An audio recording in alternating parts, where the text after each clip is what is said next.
offer that the producer bodies, the federation, Farhan, Ranveer ji, Ritesh, we are all ready to sit together. Bollywood में इस वक्त एक बड़ा बवाल मचा है। एक तरफ करोड़ों की डिमांड है तो दूसरी तरफ इंडस्ट्री में बैन। जी हां, इस वक्त रणवीर कपूर अपने करियर के सबसे बड़े कंट्रोवर्सी फेस में फंसते नजर आ रहे हैं। रिपोर्ट की माने तो FWICE ने रणवीर सिंह के खिलाफ एक बड़ा एक्शन लिया है और इसके साथ ही इस एक्शन के बाद कई सारे सवाल भी खड़े हो गए हैं।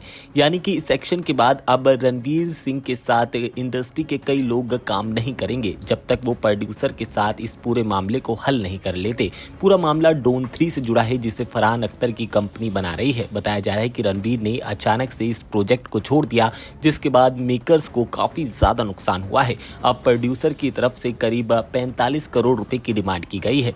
वहीं FWICE ने प्रेस कॉन्फ्रेंस में साफ किया है कि फिल्म इंडस्ट्री एक फैमिली की तरह काम करती है और किसी भी बड़े एक्टर का लास्ट मिनट पर एग्जिट करना पूरे प्रोजेक्ट को नुकसान पहुंचाता है। इन सब के बीच उनका कहना है कि इसका नुकसान सिर्फ प्रोड्यूसर पर नहीं पड़ता बल्कि टेक्नीशियन, वर्कर और जो बाकी का स्टाफ होता है उस पर भी पड़ता है। अब यही वजह है कि ये पूरा मामला बॉलीवुड में काफी ज्यादा गर्माता नजर आ रहा है। सोशल मीडिया पर फैंस भी दो हिस्सों में बटे नजर आते हैं। कुछ रणवीर को सपोर्ट कर रहे हैं तो कुछ उन्हें गलत ठहराते नजर आ रहे हैं। हालांकि अब तक रणवीर सिंह का इस पूरे मामले पर कोई भी ऑफिशियली स्टेटमेंट सामने नहीं आया है, लेकिन इतना तो तय है कि डॉन 3 कंट्रोवर्सी अब बॉलीवुड की एक बड़ी हेडलाइन बन चुकी है।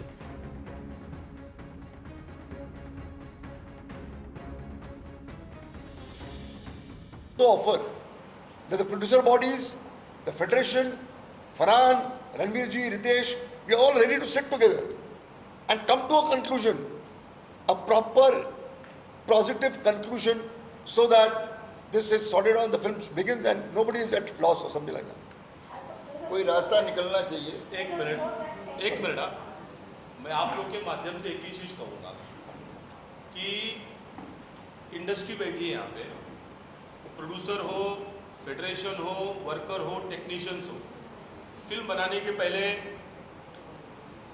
उसके जो भी शुरुआत होती है, सेटिंग वर्कर्स हमारे संजू श्रीवास्तव जी, गंगेश्वर श्रीवास्तव एसोसिएशन के जनरल सेक्रेटरी है, जिनके अकेले 50,000 मेंबर है, जो बड़े बड़े सेट कंस्ट्रक्शन आप देखते हैं, वो अभी आपसे कुछ कहेंगे। संजू भाई बोलिए। ये बोलना है कि हम सभी फेडरेशन ने अपने तरीके से उन्हें बुला करके, जरूरी नहीं कि उनका एक पक्ष अब उन्हें सुन के, उनका भी पक्ष सुनने के लिए हम लोगों ने बुलाया कि सामने क्लियर होगी कि गलतियाँ किसकी क्या है, लेकिन वो आ नहीं रहे तो इसलिए हमें लग रहा है कि वही गलत है, इसके इस डिसीजन पे चले हैं और हम उनको काम रोकने के लिए नहीं बोलेंगे, उनको हम काम नहीं करने देंगे। हमारे जो क्राफ्ट के लोग हैं उनको हम उनके साथ काम नहीं करेंगे।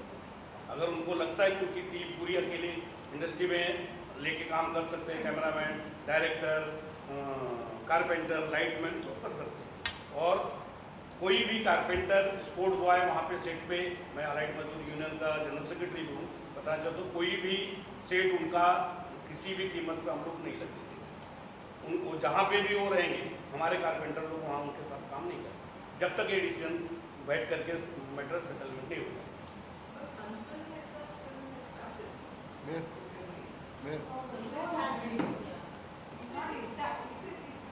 We're doing now, but nobody is. We are not. Why should we talk to him? Why should we? It's not our job to talk to him. It is his risk. Today he'll come to know today, na, Karthik. In fact, this is, we are trying to appeal to all the producers that tomorrow if you are going ahead with your work, you will be responsible for your losses. We will not be responsible for it. Yeah, correct.